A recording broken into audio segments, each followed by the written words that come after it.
बेसन न वापरता इतका मऊ आणि फ्लफी ढोकळा होऊ शकतो हे तुम्ही कधी पाहिलंय का? तर आज मी डाळ आणि तांदूळ वापरून एकदम हेल्दी असा ढोकळा बनवणार आहे.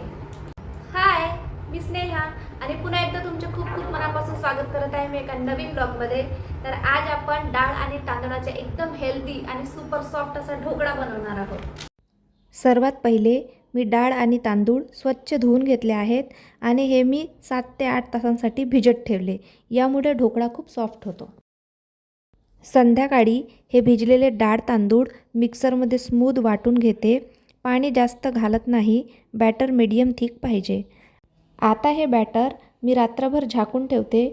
उद्या सकाळी ढोकळा करायला घेणार आहे. हा स्टेप खूप इम्पॉर्टंट आहे कारण फर्मेंटेशनमुळे ढोकळा फ्लफी होतो.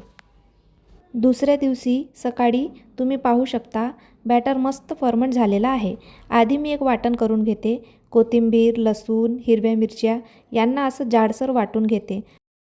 ही पेस्ट करायची नाही आहे, असं जाडसरच ठेवायचं. आता हे वाटण बॅटरमध्ये घालते. त्यानंतर दही घालून मिक्स करून घेते. यामध्ये थोडंसं तेल, अर्धा चमचा हळद घालून अजून एकदा व्यवस्थित मिक्स करते. इथे जर हळद घातल्यावर आपण बरोबर मिक्स केलं नाही तर ढोकळ्याला लाल पॅचेस पडतात. मिक्स करून झाल्यावर चवीनुसार मीठ घातला. इकडे मी कढईमध्ये पाणी घालून हे स्टँड ठेवलं.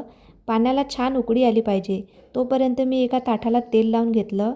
बॅटर घातल्यावर ताट ठेवायला जमत नाही म्हणून ताट आधीच कढईत ठेवला. बॅटर जास्त आहे, मला 2 बॅचेसमध्ये करावं लागेल म्हणून मी दुसऱ्या एका भांड्यात अर्धा बॅटर काढून घेतला आणि यामध्ये इनो घातला. थोडंसं पाणी इनो ॲक्टिवेट करायला मिक्स करून घेतलं. ढोकळा करताना खूप लोकांची इथेच चूक होते. इनो घातल्यावर बॅटर तसंच बाजूला ठेवून देतात आणि नंतर कढईमध्ये पाणी गरम करायला ठेवतात. यामुळे ढोकळा कधीच फ्लफी आणि सॉफ्ट होणार नाही. आपल्याला असं करायचं नाही. पाण्याला उकळी आल्यावरच आपल्याला इनो घालायचा आहे. तर मी छान मिक्स करून बॅटर ताटात ओतला. गॅस मोठा केला आणि झाकण ठेवून दिला.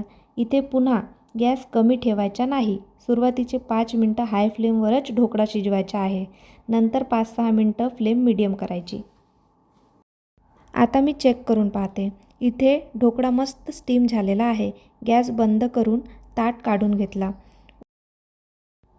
तोपर्यंत उरलेला बॅटर त्याच पद्धतीने पुन्हा स्टीम करायला ठेवून देते.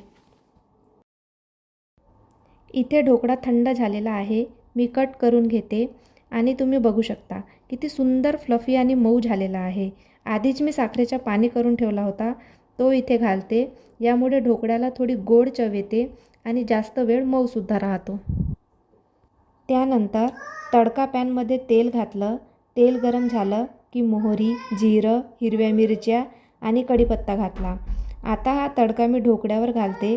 थोडं थोडं करून पूर्ण ढोकळ्यावर स्प्रेड केला आणि वरून कोथिंबीर घातला. तर तयार आहे आपला ढोकळा.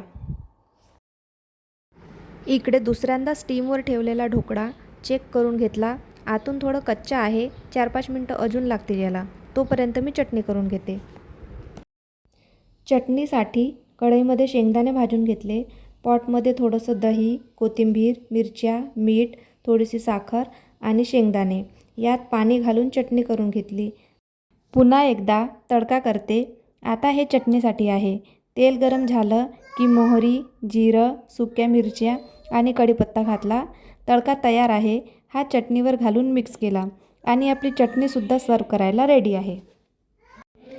तयार आहे आपला सॉफ्ट आणि फ्लफी ढोकळा, तेवढाच टेस्टीसुद्धा.